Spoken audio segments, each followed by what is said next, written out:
From a director deleting 40 pages of script while his screenwriter slept to a future Oscar nominee playing a hairdresser in his first film role. The Last Dragon is packed with bizarre behind-the-scenes secrets that rival its campy on-screen chaos.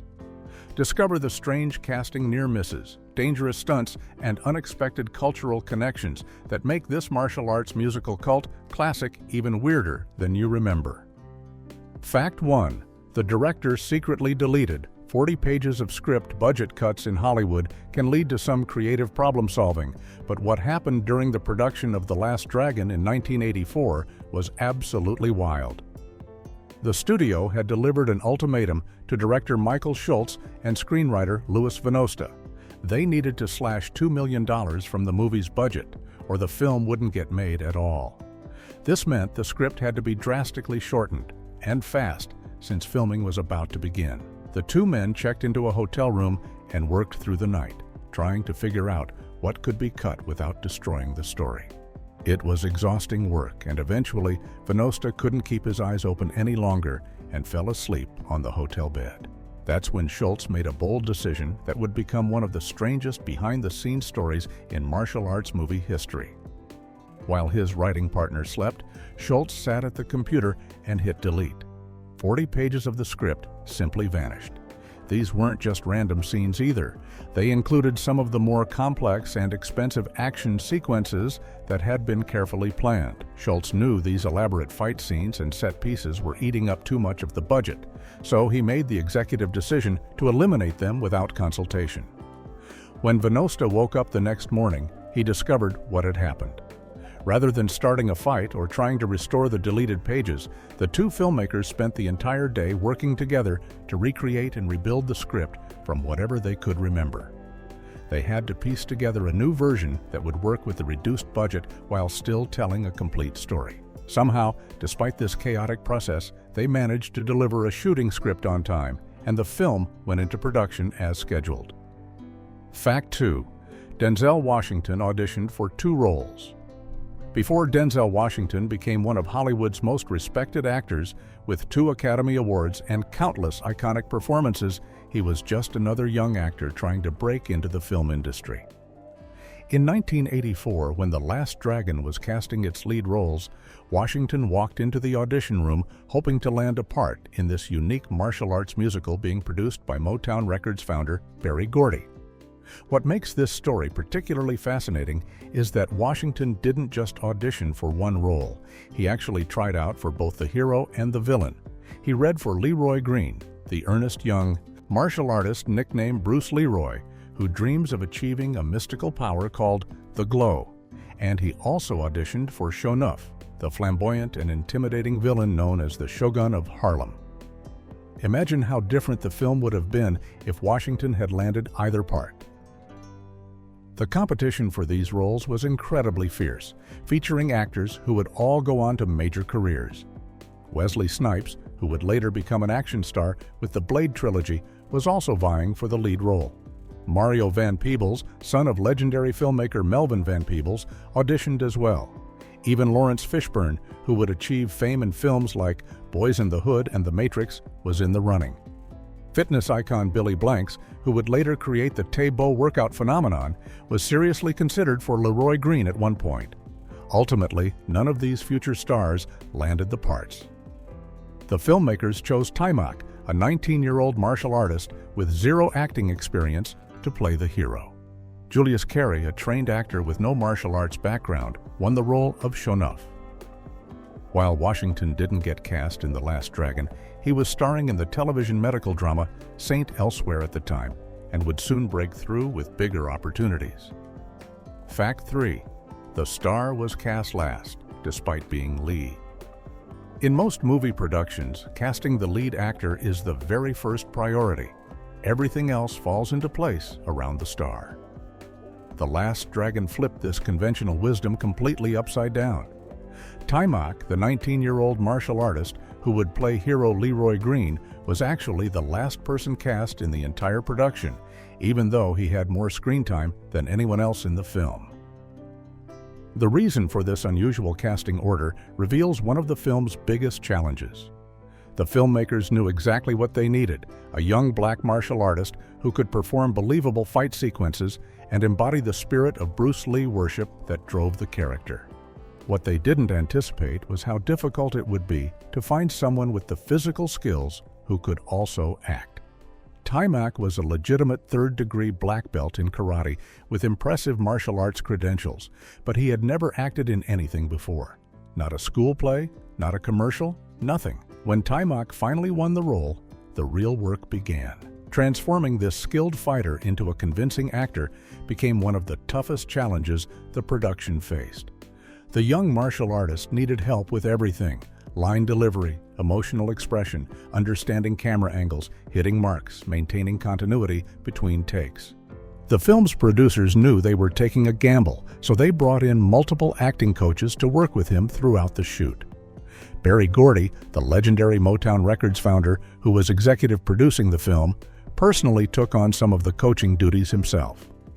Gordy had experience developing raw talent from his years in the music industry, and he applied those same instincts to helping Taimak find his way as an actor.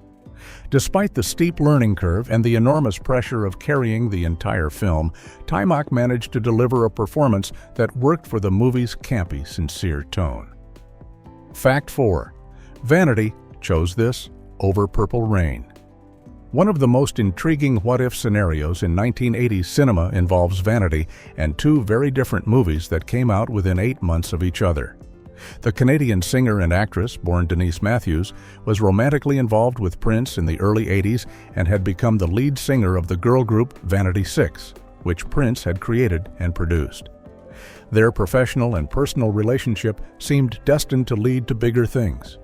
Prince was developing his first starring film role in Purple Rain, and Vanity was originally set to play the female lead opposite him. This would have been a natural progression of their partnership and could have made her a major star, considering that Purple Rain became a massive cultural phenomenon when it was released in July of 1984. The film was both a critical and commercial success, and its soundtrack dominated the charts for months. However, during pre-production for Purple Rain, Vanity made a surprising decision. Motown Records approached her with a solo recording deal and the opportunity to star as the female lead in their upcoming martial arts musical, The Last Dragon. The label wanted to launch her as both a recording artist and a movie star, separate from Prince's shadow. Vanity accepted Motown's offer and walked away from Purple Rain, effectively ending her professional relationship with Prince and Vanity 6. Apollonia Cotero stepped into the role that Vanity had abandoned, and she became forever associated with Purple Rain and one of its most memorable scenes. Meanwhile, Vanity filmed The Last Dragon, which came out in March of 1985. While The Last Dragon became a cult classic and performed respectably at the box office, it never achieved the mainstream success or cultural impact of Purple Rain. It's impossible to know how differently both films and both actresses' careers might have turned out if Vanity had made the opposite choice. Fact 5. The villain had no martial arts training. Julius Carry's performance as Shonuff, the self-proclaimed Shogun of Harlem, is one of the most memorable villain portrayals in martial arts cinema. Standing at 6 feet 5 inches tall with an intimidating physical presence, Carey dominated every scene he appeared in with his character's flamboyant costume, distinctive voice, and aggressive fighting style. His martial arts moves looked authentic and powerful on screen, which makes the truth behind his preparation even more surprising. When Julius Carey was cast as Shonuff, he had absolutely no martial arts training whatsoever. He was a trained actor with stage experience and had appeared in other films, including The Disco Godfather in 1979, but he had never studied karate, kung fu, or any other combat discipline. This presented a significant problem for a film where his character needed to be believable as a dangerous martial arts master who could challenge the hero. The production brought in Ron Van Cleef, a legendary figure in martial arts films from the Bruceploitation era of the 1970s, to serve as fight choreographer. Van Cleef had the enormous task of teaching Carey not just how to throw a punch or execute a kick, but how to move like someone who had been training in martial arts for years. The training was intensive and demanding, especially since they had a limited amount of time before filming began. Cary threw himself into the physical preparation with remarkable dedication. He trained rigorously with Van Cleef, learning the choreography for each fight sequence and working to make his movements look natural rather than rehearsed. His commitment to the role extended beyond just memorizing moves. He performed most of his own stunts, including the intense theater fight scene and the climactic warehouse battle. The fact that Cary's performance is so convincing, despite having zero martial arts background, is a testament to both his talent as an actor and his willingness to push himself physically. Fact 6. An iconic arrow stunt. Took 2 hours. The opening minutes of The Last Dragon established the film's unique tone by showing young Leroy Green going through his martial arts training. In one of the most visually striking moments from this sequence, his master shoots arrows at him while he completes various exercises.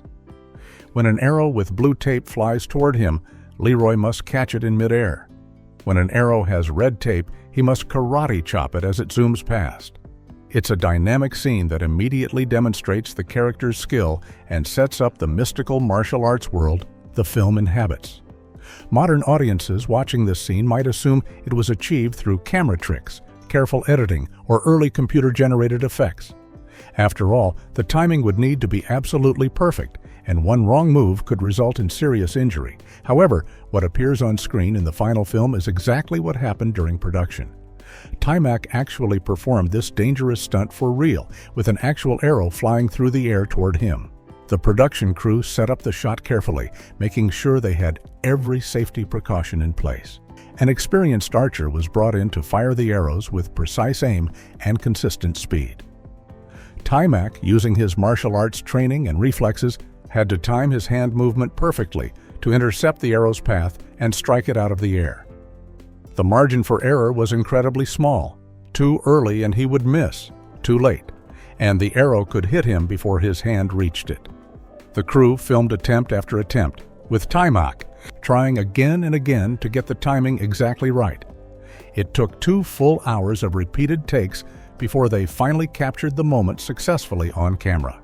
2 hours of intense concentration with an arrow flying at him over and over until everything aligned perfectly.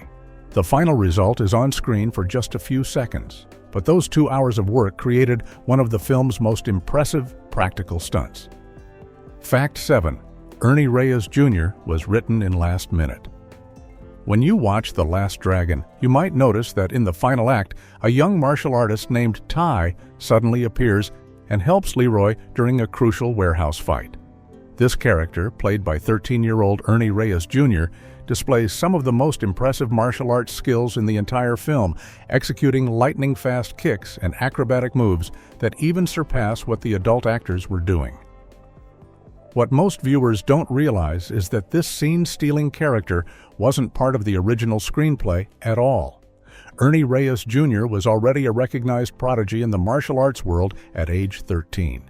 He had been training since he was 3 years old under his father, Ernie Reyes Sr., who was himself a respected martial artist and stunt coordinator. The younger Reyes had joined his father's performance group, the West Coast Demo Team, which traveled around showcasing martial arts demonstrations at tournaments and exhibitions. The demo team had been hired to come to the set of The Last Dragon to help add authenticity and excitement to the film's fight sequences. When Berry Gordy, the powerful Motown Records founder and executive producer of the film, visited the set and watched the West Coast demo team running through their demonstrations, he was immediately struck by the young Ernie Reyes Jr.'s abilities.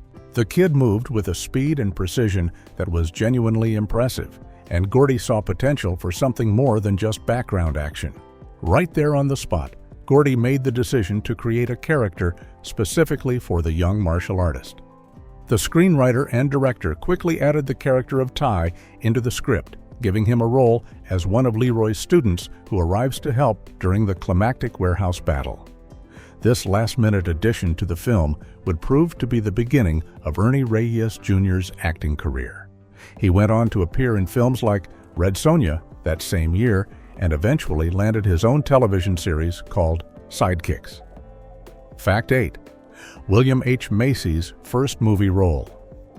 Long before William H. Macy became known for his acclaimed performances in films like Fargo, Boogie Nights, and Magnolia, or his starring role in the hit television series Shameless. He was just another struggling actor in New York trying to get his foot in the door of the film industry.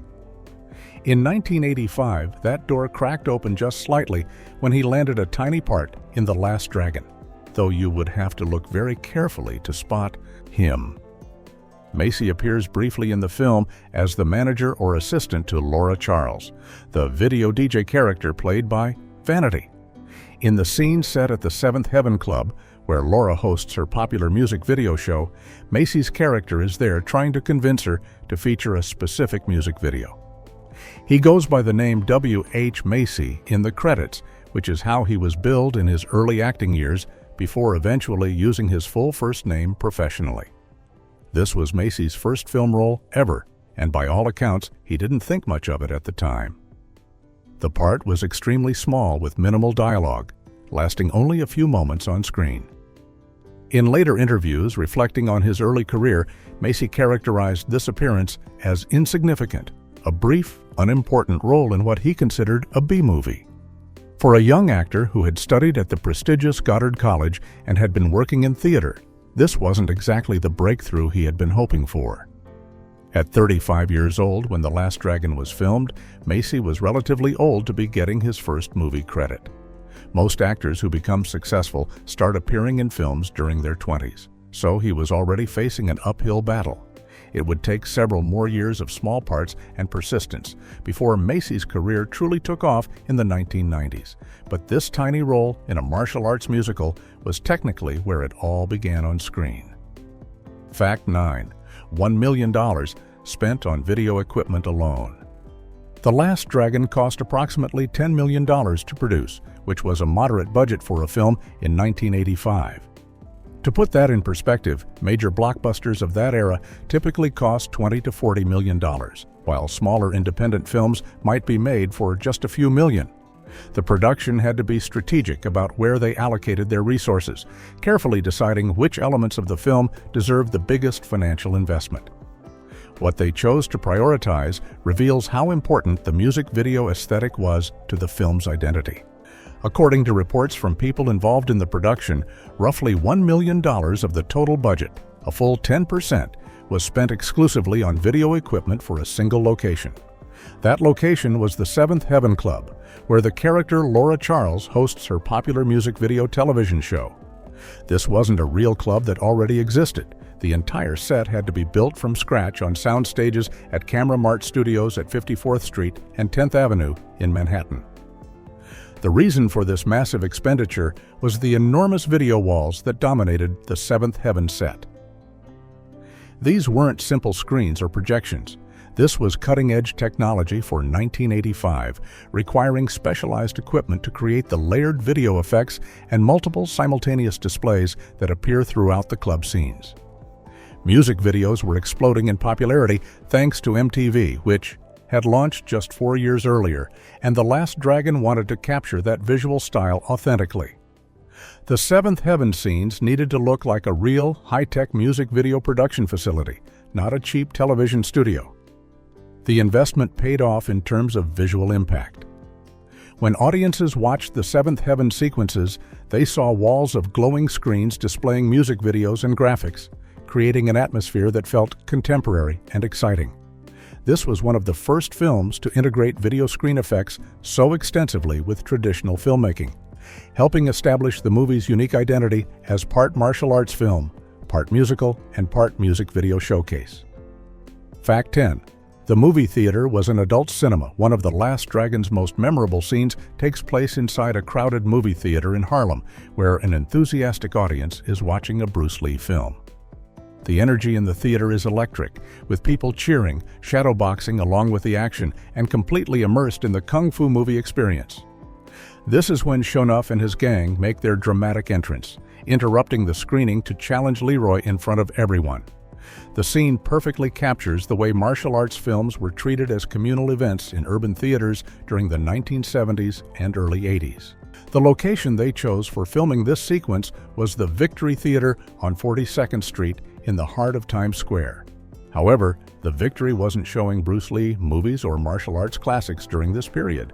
It was operating as an adult movie theater, one of the many establishments that gave Times Square its notorious reputation during the 1970s and 80s. This was long before the area was cleaned up and transformed into the family-friendly tourist destination it is today. Director Michael Schultz later spoke about filming at the Victory Theater, describing it as one of the most unpleasant locations the production dealt with. The building itself was in rough shape after years of neglect, with the kind of grime and disrepair that you might expect from a Times Square grindhouse cinema. But the most disturbing aspect, according to Schultz, was the population of feral cats that lived inside the theater. These weren't friendly strays. They were wild animals that had made the abandoned and decrepit spaces of the theater their home. The cast and crew had to work around these roaming cats during filming, adding another layer of difficulty to what was already a challenging shoot. The Victory Theater's story has a surprisingly happy ending.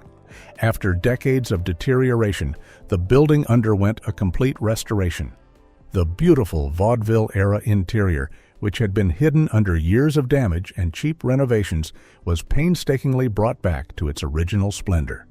Today, the Victory stands as one of the architectural gems of the revitalized Times Square. Fact Evan, no deleted. Scenes exist at all. In the modern era of home video releases, fans expect elaborate special editions of their favorite films loaded with extra content. Deleted scenes have become one of the most popular bonus features, offering glimpses of storylines that were cut, alternate takes of familiar moments, or extended versions of scenes that were trimmed for time. When The Last Dragon received its 30th anniversary Blu-ray release, fans who purchased it hoping to discover previously unseen footage were in for a surprise. The special edition contains absolutely no deleted scenes whatsoever. This isn't because the producers of the Blu-ray release couldn't locate the footage or because it had been lost over the years. The reason is much simpler and more unusual. Deleted scenes don't exist because nothing was deleted. Every single frame of footage that was filmed during the production of The Last Dragon appears in the final theatrical cut of the movie. This is an extremely rare occurrence in filmmaking, where shooting significantly more material than needed and then cutting it down in the editing room is standard practice. This complete utilization of footage was largely the result of the drastic budget cuts that happened before filming even began. When director Michael Schultz and screenwriter Louis Venosta were forced to eliminate $2 million from the budget, they had to streamline the script significantly. They removed elaborate action sequences and condensed storylines, leaving only what was absolutely essential to tell the story. Once production started, they couldn't afford to shoot scenes that might not make it into the final film. Every setup, every take, every day of filming had to count. This efficient approach created an unusually lean production process. Most films shoot for several months and end up with hours of footage that gets whittled down to a 90-minute or 2-hour runtime. The Last Dragon, which runs 109 minutes, was essentially shot to length. The discipline forced upon the filmmakers by budget constraints resulted in a final product where nothing was wasted.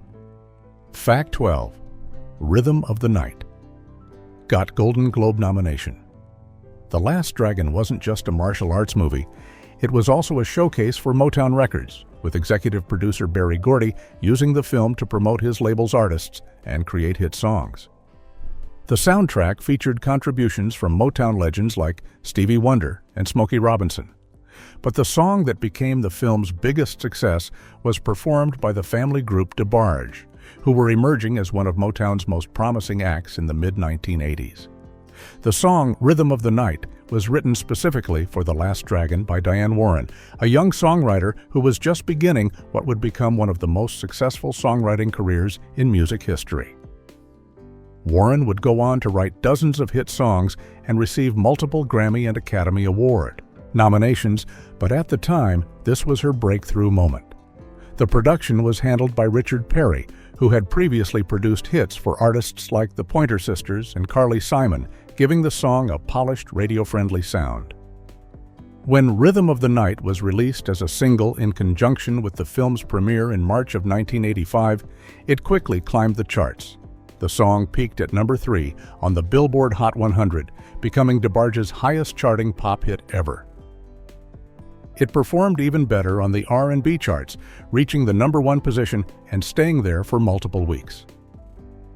The song also hit number 1 on the Adult Contemporary chart, demonstrating its broad appeal across different audiences and age groups. In the United Kingdom, it reached number 4, giving DeBarge their only major hit in that market. The success of Rhythm of the Night caught the attention of the Hollywood Foreign Press Association, who nominated it for the Golden Globe Award for Best Original Song at the 43rd Golden Globe Award ceremony. While it didn't win the award, the nomination itself was significant recognition for both the song and the film, helping to legitimize The Last Dragon as more than just a niche martial arts movie. Fact 13. Berry Gordy demanded his name and title. Berry Gordy was one of the most powerful figures in the entertainment industry during the 1980s, having built Motown Records into a cultural institution over the previous 2 decades.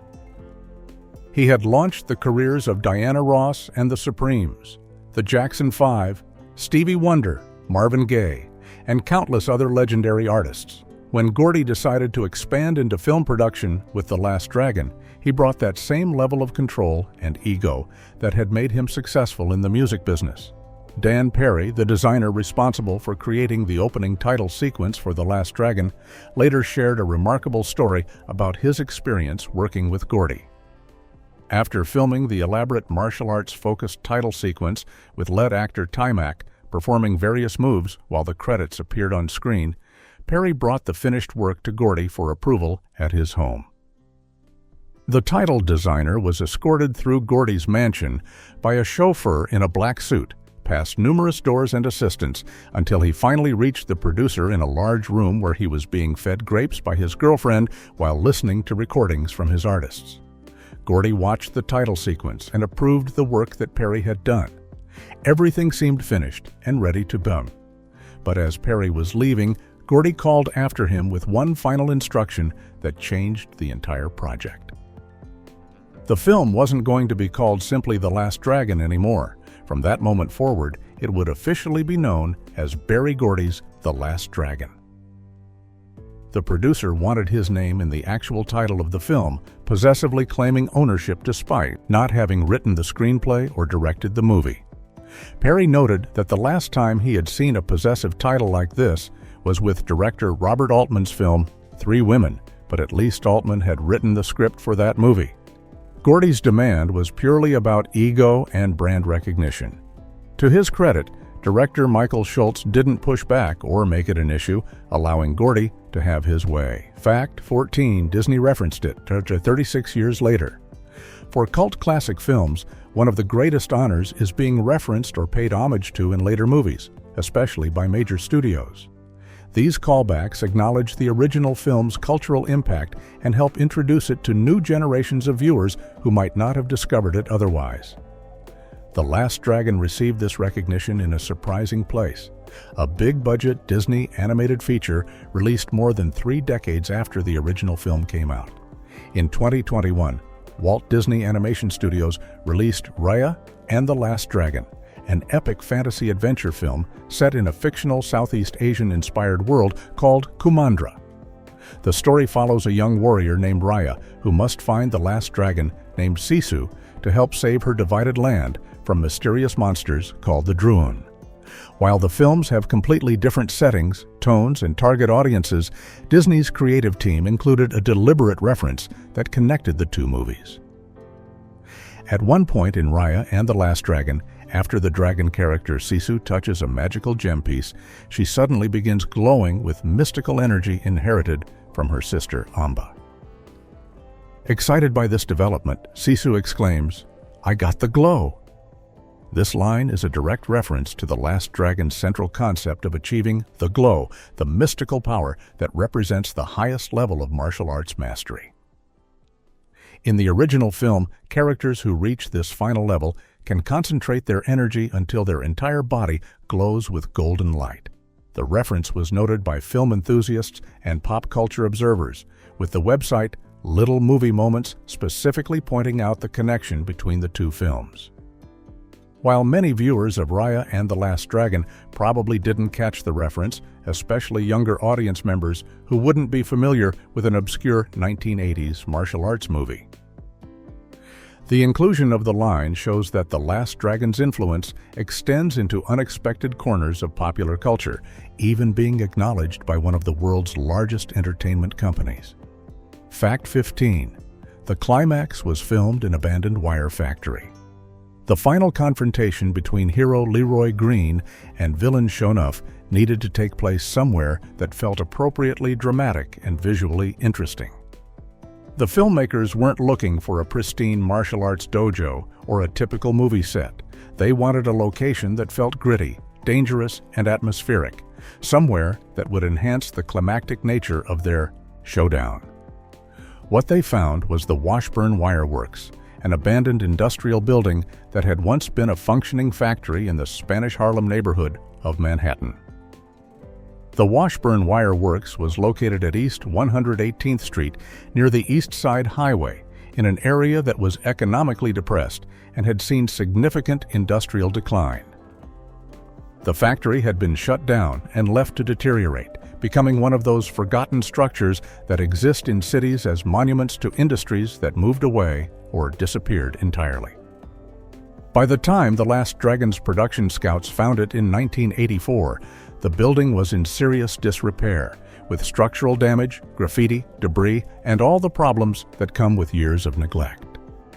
Production designer Peter Larkin and director Michael Schultz both recognized that despite, or perhaps because of, its decrepit condition, the location was perfect for what they needed. The peeling walls, broken windows, scattered equipment, and industrial architecture created exactly the kind of atmospheric backdrop that would make the final fight feel important and visually memorable. The setting's decay and abandonment added a sense of genuine danger to the scenes filmed there, even if that danger sometimes extended to the cast and crew dealing with unsafe conditions. Director Schultz later described the Washburn Wire Works as both disgusting and dangerous to work in, but perfectly suited to the film's campy, over-the-top visual style. The location gave the final battle a raw, authentic feeling that a cleaned-up movie set never could have provided. The abandoned wire factory stood in Spanish Harlem for many years after the film was completed, slowly continuing to decay until it was eventually demolished.